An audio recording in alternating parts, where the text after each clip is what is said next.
नमस्कार विद्यार्थियों।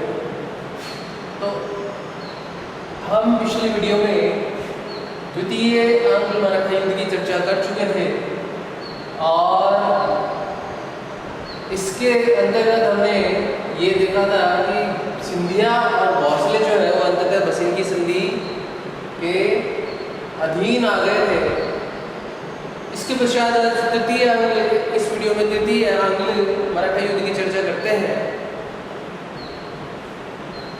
इस युद्ध की अगर चर्चा करेंगे तो ये देखेंगे कि 1805 में लॉर्ड वेलेस्ली भारत से चला गया।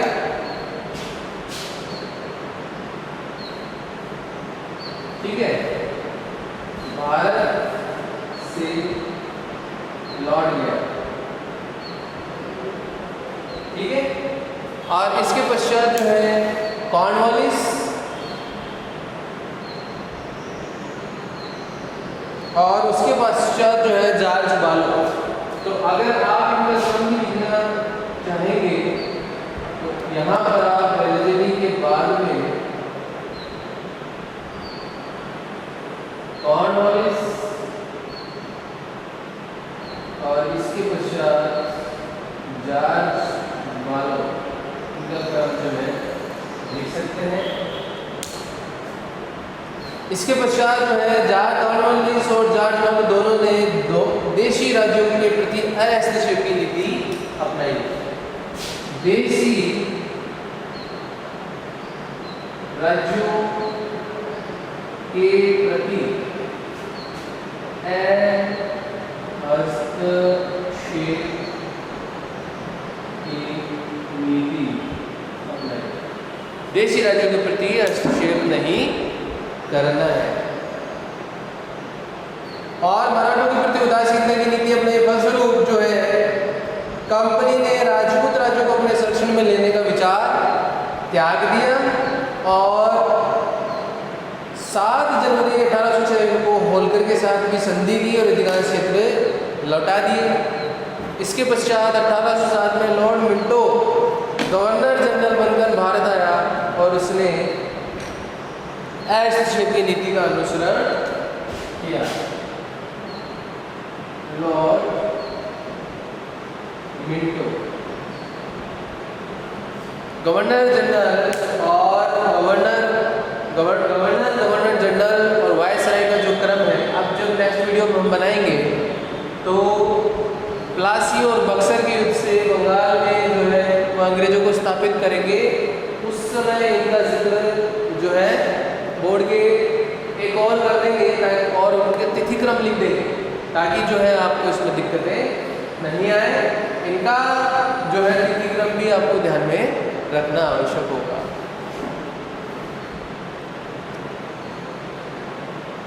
अठारह सौ 13 में लॉर्ड हेस्टिंग्स गवर्नर जनरल बनकर भारत आया। इसके पश्चात लॉर्ड हेस्टिंग्स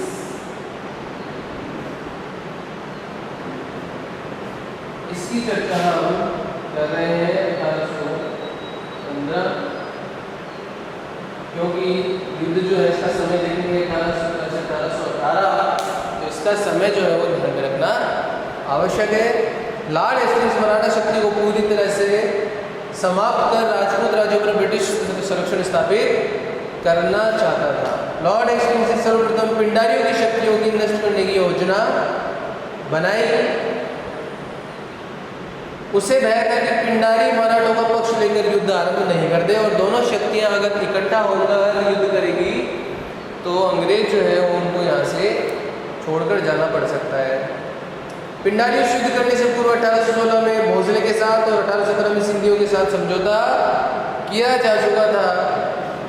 इस समझौते के तहत उन्होंने पिंडारियों को चलने के लिए अंग्रेजों को जो है सिंधिया और भोसले के साथ में 1817 में अंग्रेजों ने जो है पहले ही समझौता कर लिया था और ये समझौता क्या किया था कि पिंडारियों के विरुद्ध अंग्रेजों को ये दोनों सहायता देंगे।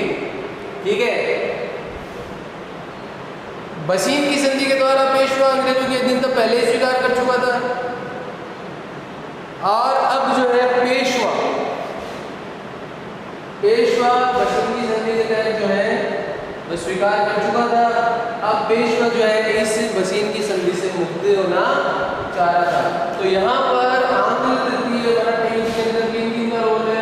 1 2 3 4, ठीक है। और जो आगे आते हैं उनकी चर्चा करेंगे। यदि पेशवा ने सिंधिया होलकर और भोसले से गुप्त रूप से बातचीत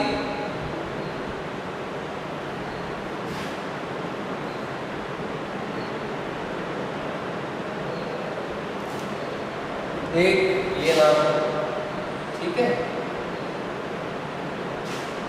गुप्त रूप से बातचीत आरंभ कर दी थी। और जब ये जो है बातचीत किसी जो है स्थान पर नहीं पहुंची तो पेशवा की शक्ति को सीमित करने की अंग्रेजों ने योजना बनाई। इससे दिया भोसले या होलकर जो है इनकी शक्तियों को सीमित किया जाए। और एल्फिंस्टन जो उस समय था उसने शक्ति को सीमित करने का दबाव बनाया, धमकी दी और नई संधि पर सहमति नहीं हुई तो पेशवा की मनसबदारी हटाने की बात कही और भयभीत होकर 13 जून 1817 को पेशवा ने अंग्रेजों के साथ पूना की संधि कर ली। इस संधि के अंतर्गत पेशवा ने मराठा संघ के अध्यक्ष पद का त्याग कर दिया। सहायक सेना के खर्च के लिए 33 लाख रुपए वार्षिक आय के भूभाग अंग्रेजों के को सौंप दिया और नर्मदा नदी के उत्तर में स्थित अपने राज्य सभी भूभाग और अहमदनगर दुर्ग भी अंग्रेजों को सौंप दिया। तो यहाँ पर आप देख चुके हैं कि वेलेजली जो है वो सहायक संधि के रूप में का प्रस्ताव रख चुका था और इसको स्वीकार पेशवा ने कर लिया था। सहायक संधि क्या थी कि किसी भी राज्य में अंग्रेजों की सेना का खर्चा जो है वो उस राजा के द्वारा उठाया जाएगा और सेना का रखरखाव का पूरी जिम्मेदारी जो है वह शासक की होगी और वह सेना जो है वह उस राजा की तब मदद करेगी जब उस पर किसी दूसरे राजा या किसी आक्रमणकारी का आक्रमण होगा। तो इसे सहायक संधि जो है कहा जाता था। इस सहायक संधि के चलते जो है वह पेशवा ने अहमदनगर का दुर्ग और 33 लाख रुपए वार्षिक आय के भूभाग अंग्रेजों को सौंपे और नर्मदा नदी के राज्य के एरिए भी सौंपे। ये संधि जो है वो पूना में की गई। तो तृतीय मराठा युद्ध की शुरुआत जो है वो यहाँ से पूना की संधि से कर सकते हैं।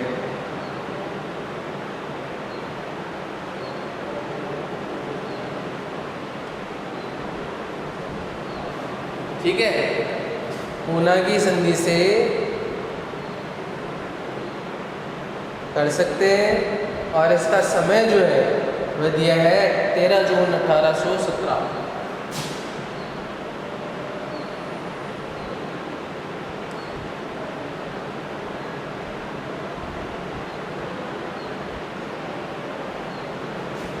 ठीक है, किसके? पेशवा और अंग्रेजों के मध्य। तो यहाँ पर अगर 6 नंबर है तो यहाँ पर इसे 7 नंबर दे सकते हैं।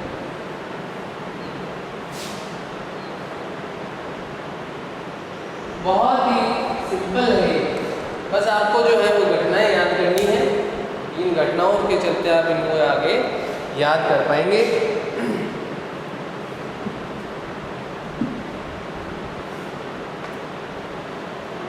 अब जो है अंग्रेजों का वर्चस्व मराठों पर बहुत अधिक बढ़ गया।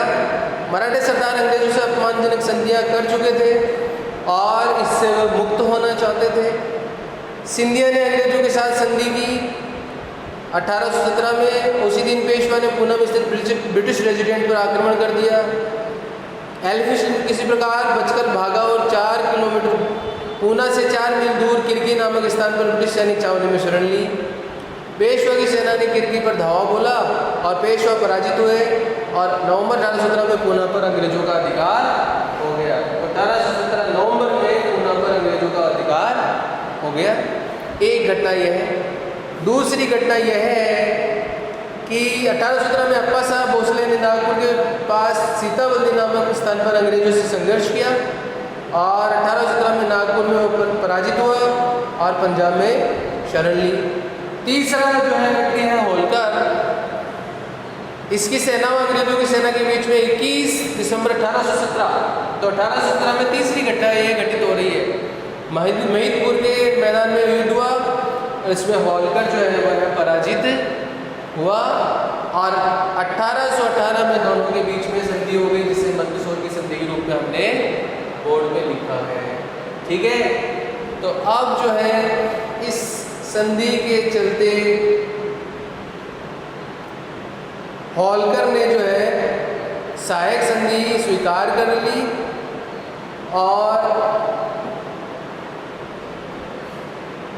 अब जो है 1818 में पेशवा के साथ में अंग्रेजों का पुनः संघर्ष हुआ और इसमें जो पेशवा है वह पराजित हुआ और अंततः 1818 में उसने अंग्रेजों के समक्ष आत्मसमर्पण कर दिया। 1818 में आत्मसमर्पण कर दिया। ठीक है, और अंग्रेजों ने उसे बिठूर भेज दिया। पेशवा को 8 लाख रुपये वार्षिक पेंशन देकर कानपुर के पास में बिठूर में भेज दिया और यहीं से जो है आंग्ल मराठा संघर्ष जो है वह समाप्त हो गया। तो अगर आप समराइजेशन के रूप में देखेंगे तो तृतीय आंग्ल मराठा संघर्ष क्या है? संघर्ष यह है कि वैलेंटाइन के पश्चात जो है कॉर्नवालिस के बाद जॉर्ज फॉलो के बाद लॉर्ड विंडो और फिर लॉर्ड हेस्टिंग्स जो है वह गवर्नर बन रहे हैं। इधर जो है पहले ये हस्तक्षेपी नीति अपना रहे हैं और फिर हस्तक्षेप की नीति अपना रहे हैं। सीधे शब्दों में अगर बात करें और इसके पश्चात देखेंगे तो यहाँ पर सिंधिया, भोसले और होलकर जो है वह भी 3 प्रमुख सेनानायक जो है वह बच गए हैं।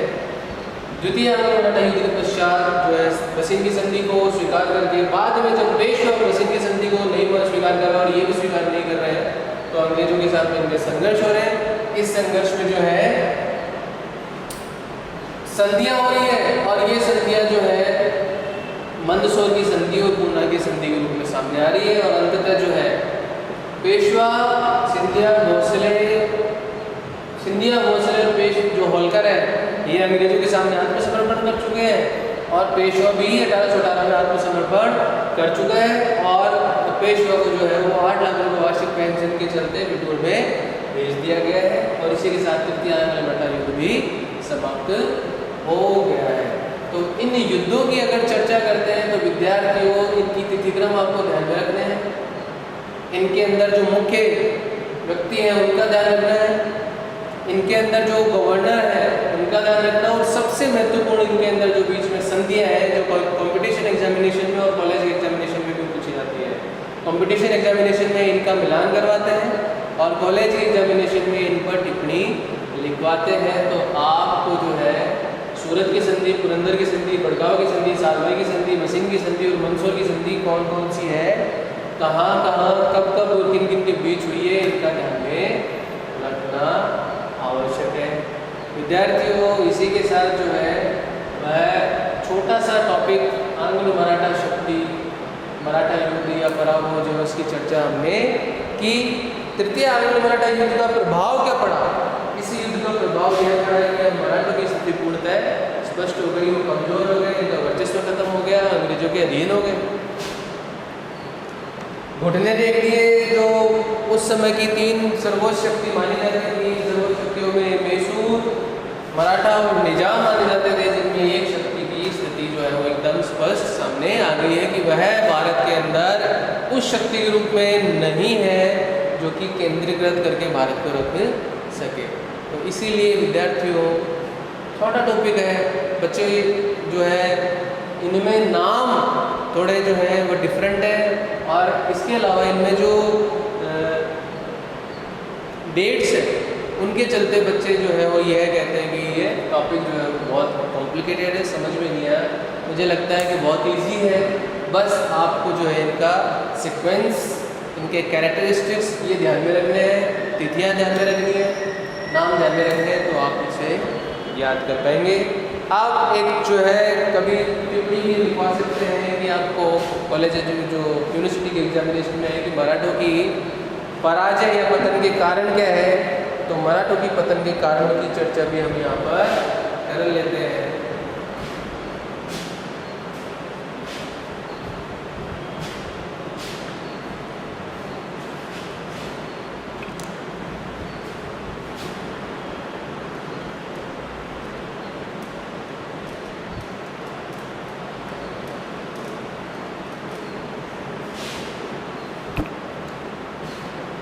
पतन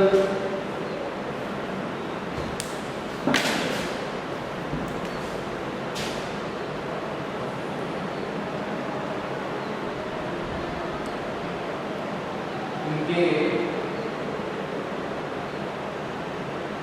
कारण क्या क्या है, तो पहला कारण जो है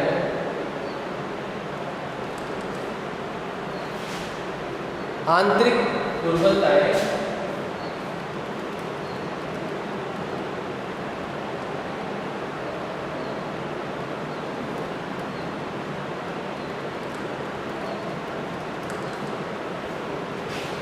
दूसरा प्रशासकीय दोष।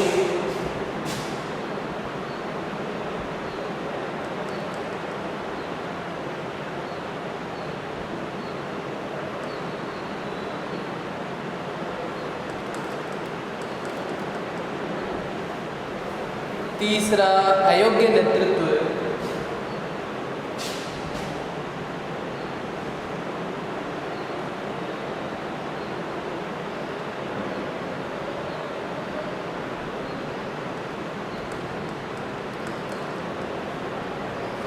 चौथा आर्थिक व्यवस्था के प्रति उदासीनता।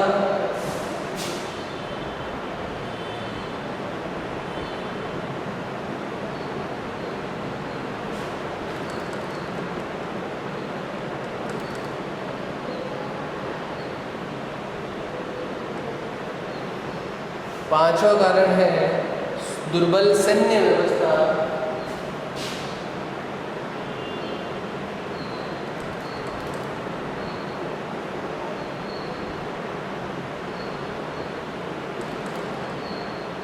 छठा कारण है सामाजिक दुर्बलता है।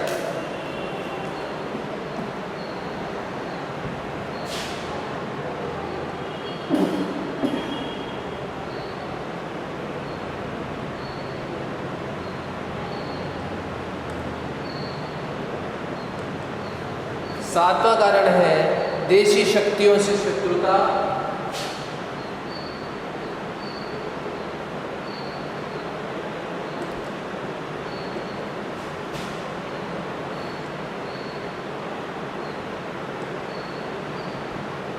और आठवां कारण है मैसूर व हैदराबाद का पतन।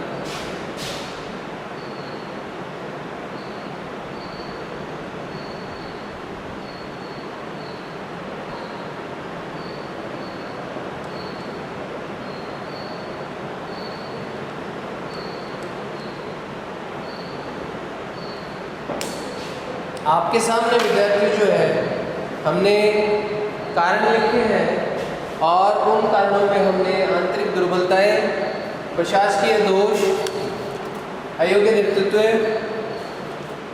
आर्थिक व्यवस्था के प्रति उदासीनता, दुर्बल सैन्य व्यवस्था, सामाजिक दुर्बलता और देशी शक्तियों से शत्रुता और मैसूर व हैदराबाद के पतन की चर्चा की है।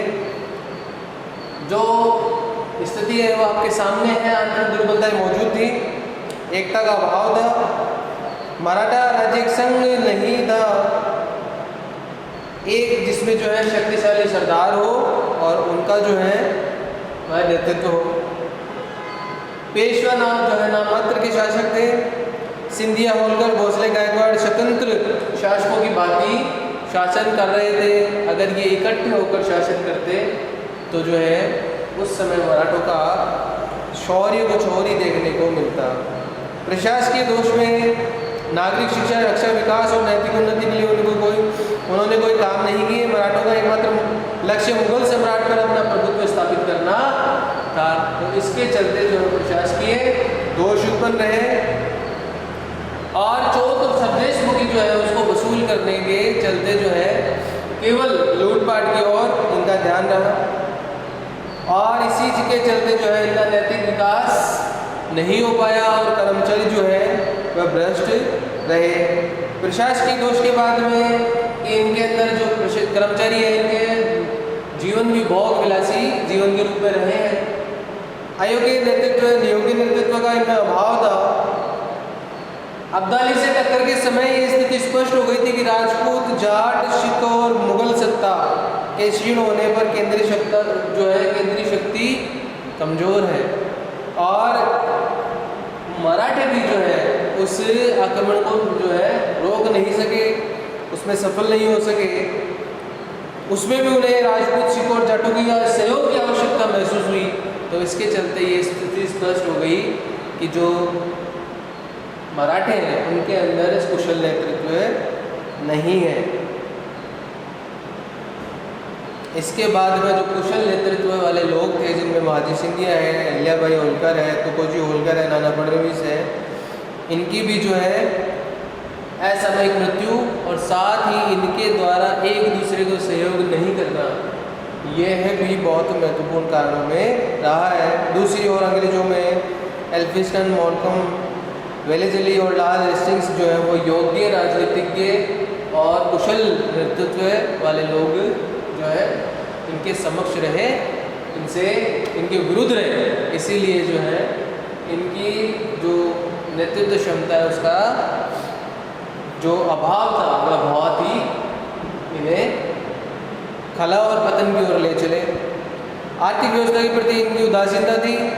कृषि उद्योग और व्यापार को उन्नत करने का इन्होंने कोई प्रयास नहीं किया। राज्य को सुदृढ़ करने का कोई इनका जो है इनकी कोई योजना नहीं थी।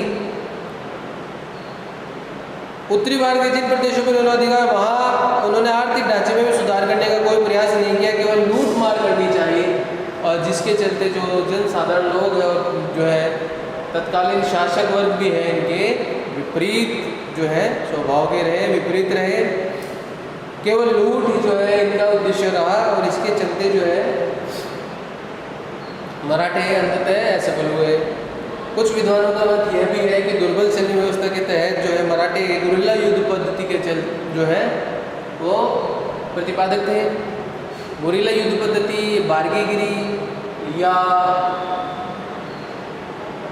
छापामार युद्ध प्रणाली जो है वो मराठों की बहुत ही फेमस युद्ध प्रणालियों में गिनी जाती है।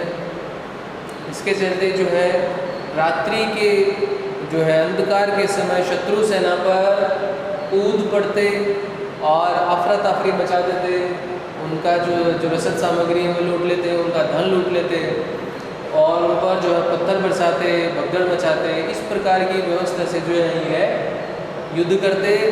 इसमें ये निपुण थे और जो प्रत्यक्ष युद्ध जो होता था, प्रत्यक्ष युद्ध में जो है इनकी पूर्णता नहीं थी। इसके चलते जो है इनकी सैन्य दुर्बलता भी इनको जो है केंद्रीकृत शक्ति के रूप में उभरने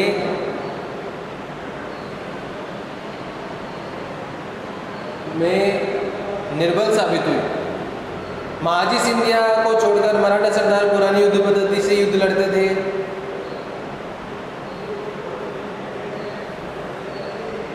आधुनिक तोपखाना और बारूद का तो इनके पास अभाव था ही और साथ साथ में युद्ध पद्धति भी पुरानी थी, कोई नेतृत्व नहीं था। जैसे इतिहास में जो है वह बाबर बहुत ही महत्वपूर्ण एग्जाम्पल्स में गिना जाता है। सेकेंड ईयर के सिलेबस में आपने उन्हें पढ़ा है कि किस प्रकार 20,000 की छोटी सेना लेकर और पानीपत के मैदान में 1 महीने पहले आकर और घेराबंदी करके और हेमू को मजबूर करके जो है इब्राहिम लोदी को मजबूर करके वहाँ बुलाया और उसके पश्चात जो है उसे घेर कर जो है संघर्ष किया और उसको युद्ध पद्धति इतनी मजबूत थी कि उसे जो है पराजित होना पड़ा। तो जो युद्ध कौशल था या नेतृत्व क्षमता या युद्ध नीति थी वो बहुत ही मजबूत थी। ऐसा कोई कौशल मराठों में देखने को नहीं मिलता है। सामाजिक दुर्बलताएं की बात करते हैं तो मराठों में सामंत प्रणाली और जाति प्रथा के कारण सामाजिक दुर्बलताएं भी उत्पन्न थी।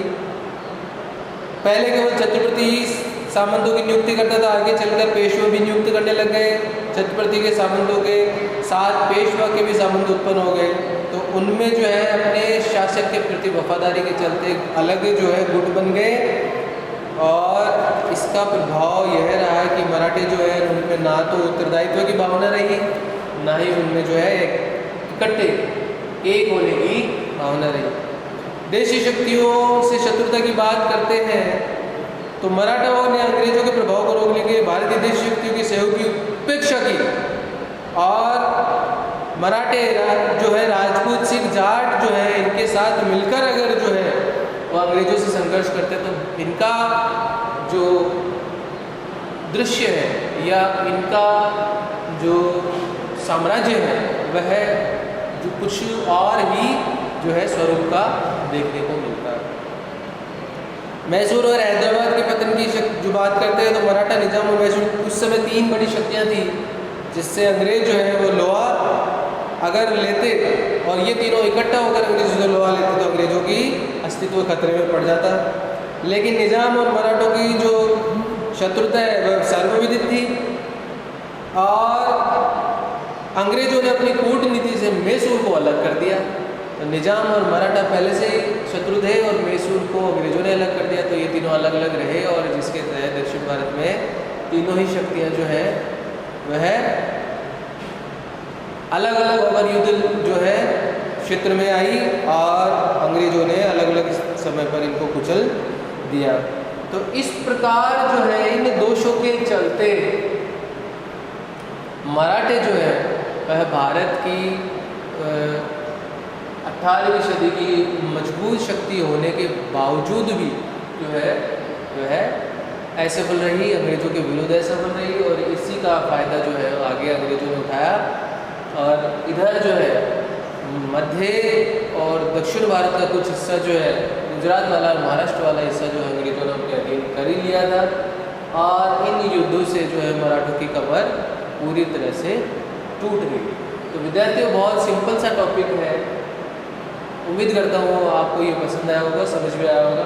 बहुत ही क्लियर मैंने समझाने की इसमें कोशिश की है। इसमें अगर आपको कोई चीज़ समझ में नहीं आई तो आप किसी भी माध्यम से हमसे जो है वो बात कर सकते हैं, पूछ सकते हैं। हमेशा की तरह मैं आज फिर आपको यही बोलूँगा कि साथ साथ में पुराने नोट्स जो है वो पढ़ें, बनाएं, पुराने वीडियो देखें, उसके बाद नया वीडियो देखें, पुराने नोट्स सामने रखकर नए नोट्स जो है वो बनाएं, ताकि आपको इजीली जो है वो टॉपिक समझ में आए। जो अपने साथी है, आपके जो साथी सहपाठी है जो इस समय जो है शिक्षा जिससे वंचित है या पढ़ना नहीं चाह रहे हैं, उनको मोटिवेट करें, महाविद्यालय से जोड़ें।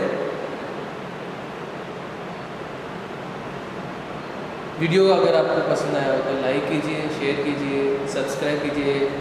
कॉलेज जो है इसको चैनल को सब्सक्राइब कीजिए, ज़्यादा से ज़्यादा विद्यार्थियों को इससे जोड़ें। उम्मीद करता हूँ आप मेरी बात को जो है फॉलो कर रहे हैं। धन्यवाद।